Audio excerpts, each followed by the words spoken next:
First line of the play is, I am who I am today because of what happened when I was 12 years old.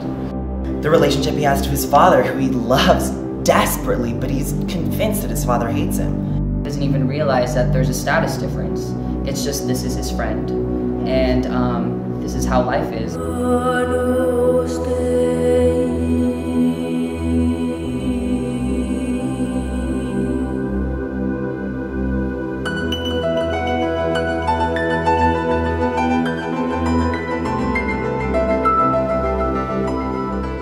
Our eyes are trained to go to where sound is. And so all of a sudden when I say an interjection, I can see audience members look over at me when I'm like, don't look at me, look at him.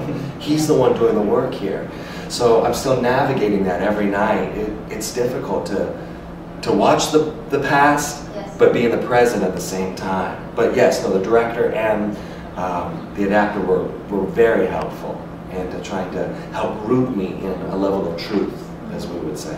The young Amir almost was the not nice one, right? It was he was the start of all the guilt that was later felt by the older Amir. So how was that playing that role? Because on one hand, you weren't completely evil or anything. You could tell that you were someone that was just dealing with society and learning and trying to struggle with growing up, essentially. So how do you sort of balance that in your acting? Yeah, I mean, this has been by far the most complex role that I've ever had to do. I mean, there's so many layers to these things that he goes through that God, as a 24-year-old now, I would barely be able to understand. And I mean, there's all kinds of complexity in the relationship that he has with Hassan. With you know, he deeply loves Hassan, but he has a really strong sense of ownership about Hassan too, and then a really kind of undercurrent of jealousy about Hassan is so grounded and so strong, and then there's the relationship he has to his father, who he loves desperately, but he's convinced that his father hates him. And then he sees how how his father treats Hassan just the way that he'd want to be treated, which also deeply affects his relationship with Hassan. And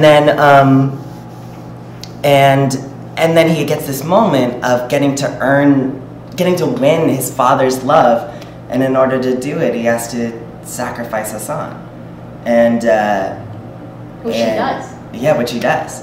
And then it doesn't even really work. And so it's these kind of all these really complex emotions, but they're also filtered through a 12-year-old who when you're 12, you don't understand what you feel, all of these things, but you don't understand any of it. It's just overwhelming and confusing, and you know, it's like, I was thinking about, you know, so this is like 5th grade, it's like right before you go through puberty and right before like all these hormones start to go crazy, and it's the first time experiencing a lot of these emotions, and it's just overwhelming. And then on top of that, he doesn't want to show that he's feeling any of these things to any of the other characters. So how did you get into the character? I mean, when you first read the script to what we saw on stage, how did you factor all these things in? I mean, yeah. Well, luckily I was a really tortured kid too.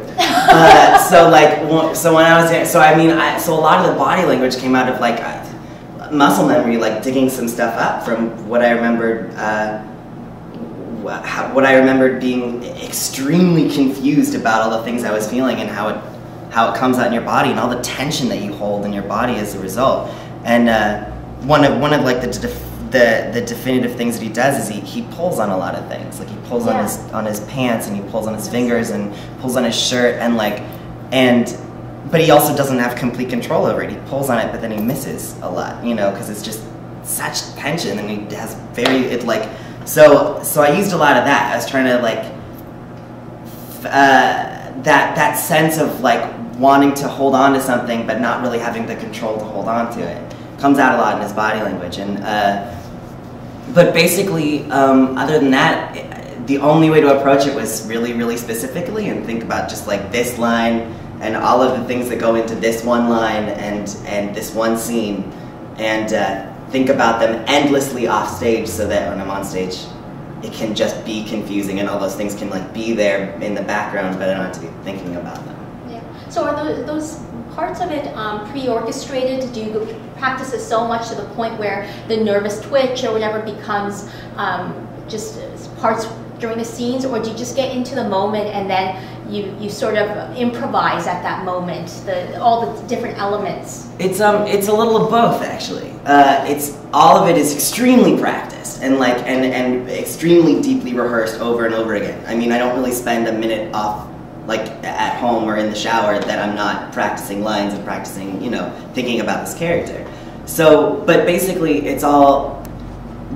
But I try not to make it so that I know that on this word I pull on in this way and make it that specific. I just have all of those things really, really, really well practiced so that I can kind of drop, I mean, I think this is the big thing about acting in general. You practice all of this and then you can drop it when you're on stage and it'll just sort of be there. It'll sort of become instinct. What do you feel when you're up on stage?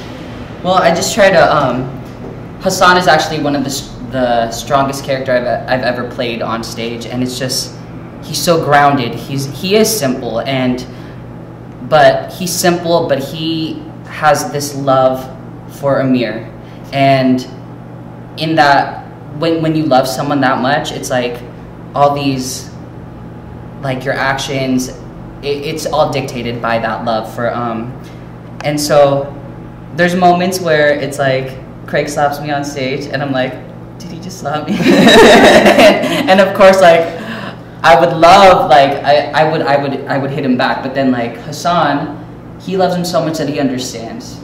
And so yeah, it's just an understanding of the situation, I guess. It's and just being able to I don't know, but it sounds like unconditional love. If I were to look at the play and I would say, the definition of unconditional love, I mean, Hassan sort of emanates that, right? Mm-hmm. I mean, it's whatever situation he's put through, he's always sacrificing for Amir. So how do you draw on, I don't know anyone in real life who's like Hassan. I know, yeah, definitely. When I was reading the book, I was I'm so much like Amir. I don't know anyone who is like Hassan, but we all want a friend like Hassan. Exactly, yes.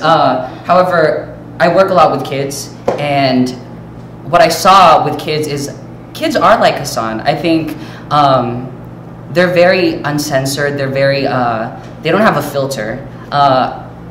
Kind of when parents say, "Oh, you're not supposed to say that," think about don't say that. What do parents say?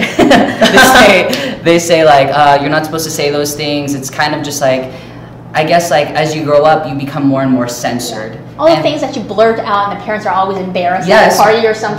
But what's great about kids is just they're honest. They're completely honest. When they love something, when they love someone, it's unconditional love. And when they're angry, they're really angry. And so I guess it's just removing that filter. Because I'm always thinking about, oh, what did that other person think? What did that other person think? And I guess with Hassan, he's just focused on Amir, and when he's angry, he stands up to Asif. And I even think that he doesn't even realize that there's a status difference. It's just this is his friend, and this is how life is. And so I guess just keeping it very simple, keeping it very unfiltered. That's what I try to do, and yeah. One of the parts I was most curious about to see it interpreted in the play based on the novel was the whole the rape scene, right?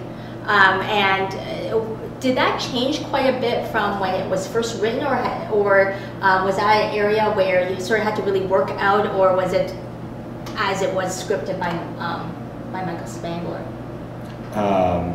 No, it was definitely always the way that you've seen it. I mean, I think that they had an internal debate between David and Matthew at the beginning about whether that should be shown or not. Yes. And I think that they answered it really quickly amongst themselves that they would rather not. Yeah. And to let the imagination, and have the narration describe what was happening.